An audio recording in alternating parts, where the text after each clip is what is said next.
In this lesson, we'll take a look at painting different texture channels besides our diffuse.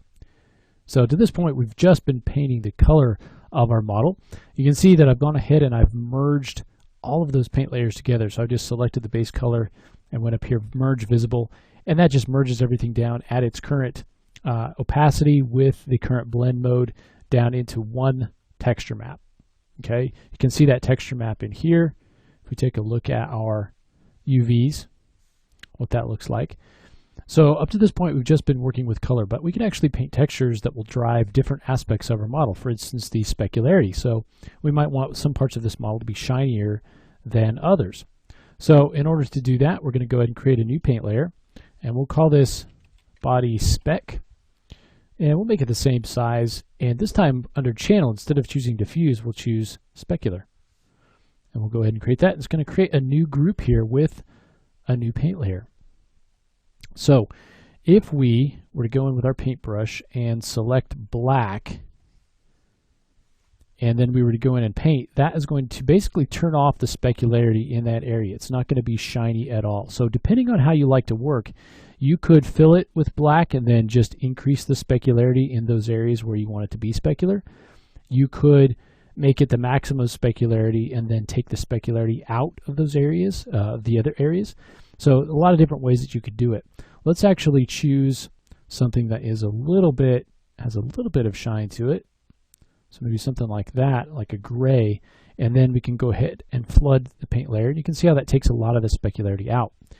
Then we can come back in with our paintbrush, and let's use one of these stamps, maybe something like that, and we'll just get a brighter, closer to white. We'll make it more specular, and then we can come in, and let me turn on mirroring in the X. And let's increase our strength to 100. And then you might have to turn this a little bit to see, but as we paint through this, using this stamp, we can make this more specular. But the specularity isn't the same across the entire surface, which kind of adds to it. So it's not completely the same everywhere. We can come in here and start to add a little bit more shine, maybe in the nose area, definitely on the lips. We'll hit those in a second. We can come in here along the cheek, down under the mouth, and around the mouth. It's probably a little bit more specular. And kind of as we rotate around, you can sort of see how that's affecting things. So anywhere you want to be a little bit shinier, we can go in and add that specularity. That just helps add to the look of the model. So we can come in here and just real quickly across the back, add a little bit of specularity back into this, and just making it fairly even, but it's still broken up by that stamp that we're using. Okay, probably along the feet, make that a little bit shinier down there. Kind of break that up a little bit. Okay, let's go ahead and turn our stamp off, and then I'm going to come in here and right around the eyes, I'm going to make those really shiny. And let's do the same thing here on the lips. We'll just add a bit of shine to the lips there. So something like that. If you want to make that even a little bit shinier, you can come in with a lighter white, come in and paint through this, and maybe up around the eye as well. Okay, now that will give you a difference in the shininess across the surface. You can see as you move around how that looks a little bit more realistic there. You could also go in and create a map for the glossiness. So if you wanted to do that, we can come in. Let's make this a 1K map, and just really quickly, we'll call this gloss. And then we can come in here and we set this down close to black and fill that. Oops, move that back over. There we go. Flood that paint layer. Okay, and actually we probably want it to be a little bit higher.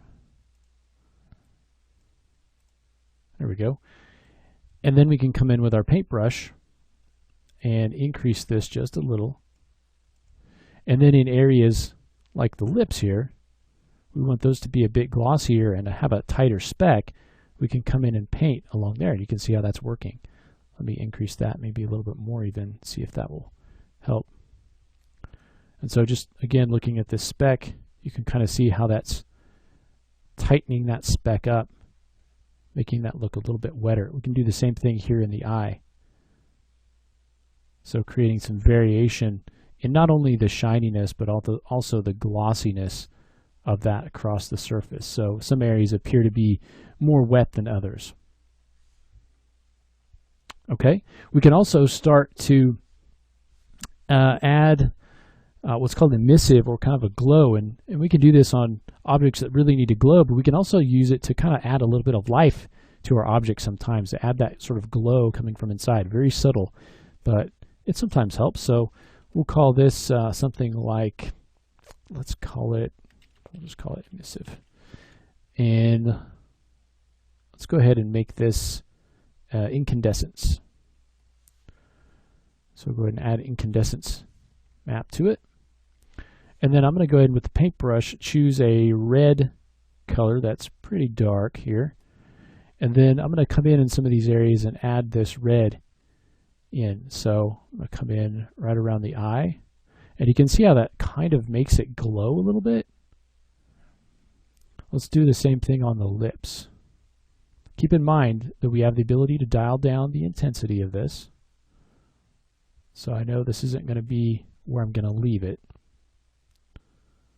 I can come in and add this, and you can see how the geometry is almost kind of glowing. It's got that self-illuminated sort of a look, and it gives us kind of a little bit of an inner glow for this to kind of add a little bit of life to it. Kind of come in along the nose here and add a little bit, maybe coming down from the lips. You know, you can play with the opacity on this as well as you paint. Okay, but really, I really want to get around the eyes. Maybe add a little bit of a glow to the cheek. A nice rosy glow. Nice pinkish hue. And add that in. So something like that, maybe. Let's also maybe add a little bit out here. A little bit of a glow coming out to the end here. You can do the same thing kind of on the back.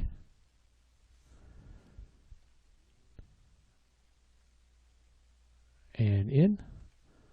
And kind of do the same thing here. So just giving us a sort of glow. Now, this is a little bit too much, so let's come in here and dial down the intensity of this. So it's something like that. So here's without, here's with. It just adds a little bit of life to our character. That may be even a little bit too much. So just a little bit. And then you've also got the specularity and the glossiness that you can define. So go in and create some maps. Create some maps for the specularity. You can layer those on just like you did with the diffuse. Maybe paint a map for the glossiness. If you don't have a map associated with it, you can always go back into the material and change that swatch to change the glossiness or the specularity depending on what you don't have that map for. And then you can also create an incandescence map to add a little bit of an inner glow to our character. Okay, so I'm going to go ahead and I'm going to add a little bit of color to these guys, the little bumps up at the top. And then come in the last lesson and take a look at some output options that we have once we're done with our project here in Mudbox. What can we do with it? So let's take a look at that next.